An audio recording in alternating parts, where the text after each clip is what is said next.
there's the new Z motor we're going to be putting in to replace the one we're going to show you here in a second.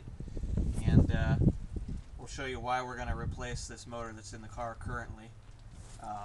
Can you identify what this sound is? We have no idea, but we're going to find out pretty soon when we tear it down. So here you go.